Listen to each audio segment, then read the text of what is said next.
Greetings, creators. Welcome back to Create, Share, and Give. I am Maya Marie, a Reiki Master, a intuitive reader, and founder of Create, Share, and Give.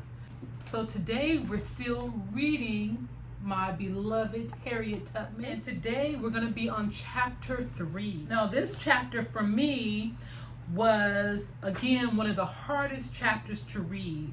Simply because you have to again face the atrocities and really understand what the enslaved people went through, what they had to endure. And now what I'm learning is how it can translate into your DNA and stay in generations of DNA. So when people often say, well, that was then, this is now, no. When you understand the DNA, I'm just beginning to touch the iceberg on that with the epigenetics and the family constellations. I went to a workshop a week ago. I'll share a video. I'm going to start doing work with the family constellation because I feel like it's so much needed within the family dynamic. And we've seen how the family unit has been torn apart. The community has been torn apart from unresolved trauma, things that have been handed to us that has been working on the subconscious mind, but now it's time to heal that and face it. The only way you can heal it is to face it, but a lot of people don't want to face it because yes, it is very painful to face, but we must face it. And that leads us into chapter 3. The history of Harriet Tubman, her ancestry is being discussed. Harriet wanted to start with her grandmother. So here's a phrase that I like that Harriet says, "My real story goes far back. Child, it's hard to keep it all straight. It goes back even before everything existed."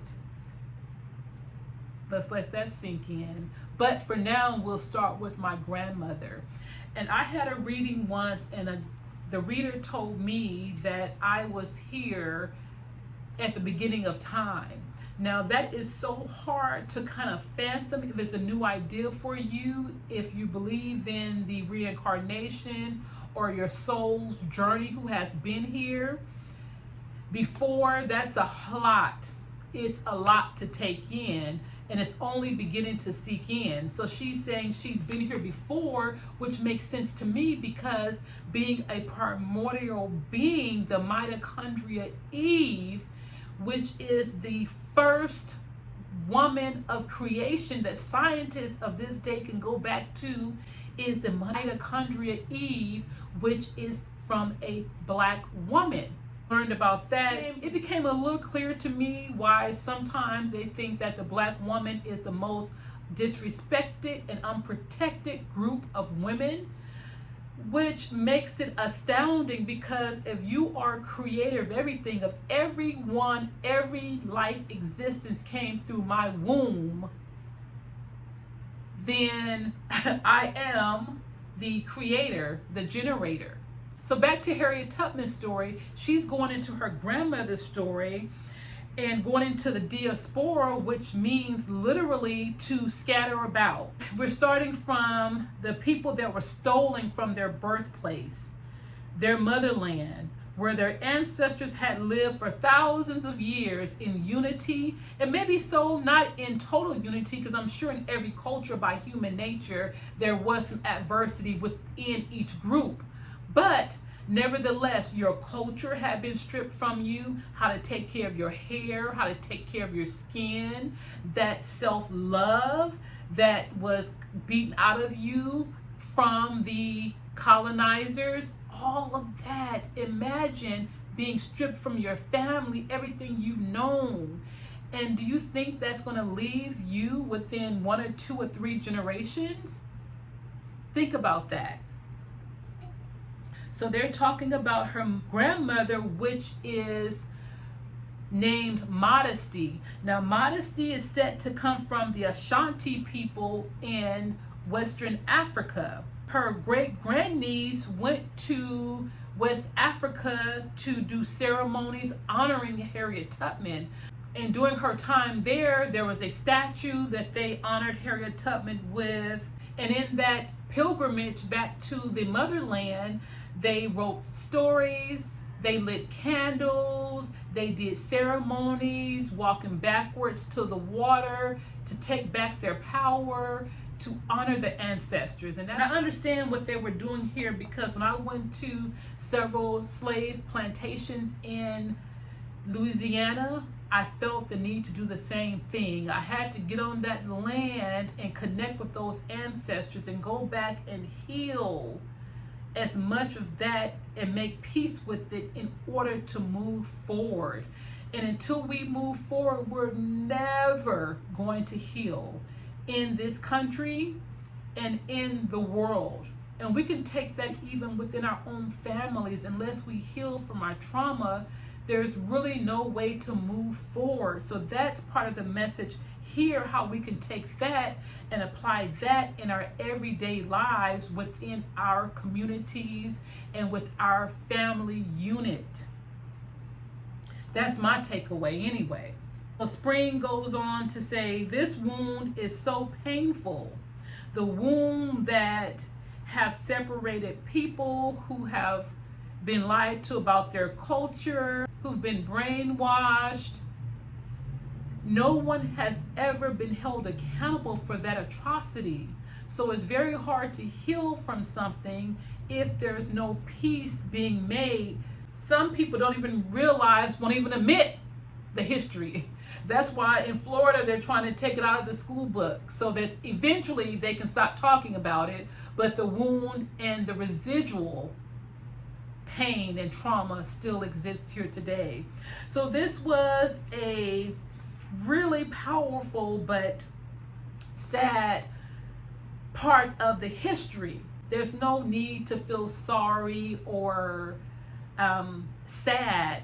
We can have empathy, but we can use that strength, as Harriet Tubman did, to rise up and be who you truly were created to do and make a difference in this world, like she did. As a woman, she didn't just lay down and say, oh, poor me. You can only do that for so long. But that strength makes you who you are today. Without that incident, maybe you would have never known your strengths. And that's one thing I've realized within myself, is that everything has happened to me in life. It made me who I am today. But Harriet Tubman says here, child, 1619 is the year that kidnapped living human beings became available for sale in America. This is an important date because it documents when the horrendous crimes of slavery began on American soil. Folks need to know this date because it's a record of when this terrible sickness, a powerful form of evil, began rising in the consciousness of people. And there's also a group of Black educators who have a powerful education program termed 1619. Now, I'm not too keen on remembering dates. I've never been good at that in history class, but 1619, I think I'll remember that date. But the beautiful thing about these times is people were forced to stick together. Today, I think unity in certain cultures don't exist. People will kill each other because there's no sense of community or love for yourself. Nevertheless, for anyone else that looks like you. So here she says, my parents were very clever. They figured out how to survive. Nothing made me happier than seeing my mother and father. They were so committed and strong for each other. It's my family that got me through my childhood. We were very close. We helped each other get through the hardest times of our lives. So think about if we had that family unit or created that, how much easier it would be. But so many people are in pain that they're unable to be strong and be present for people in their lives. But if you never had anyone, which I feel like I've never really had anyone to stay strong and be an ally, I knew that I had it within myself to be that. And that's what is said a healer is. A healer is just someone being the person they wish they had. Wow, amazing. Here's a quote from Maya Angelou. I come as one, but I stand as 10,000. And this refers to our ancestors who walk with us. And that's why we venerate and honor them. Chapter 3 was a hard read, but it was a must read. And when I say that, no matter how hard it is, I think that's why some people don't look at themselves, because it is painful.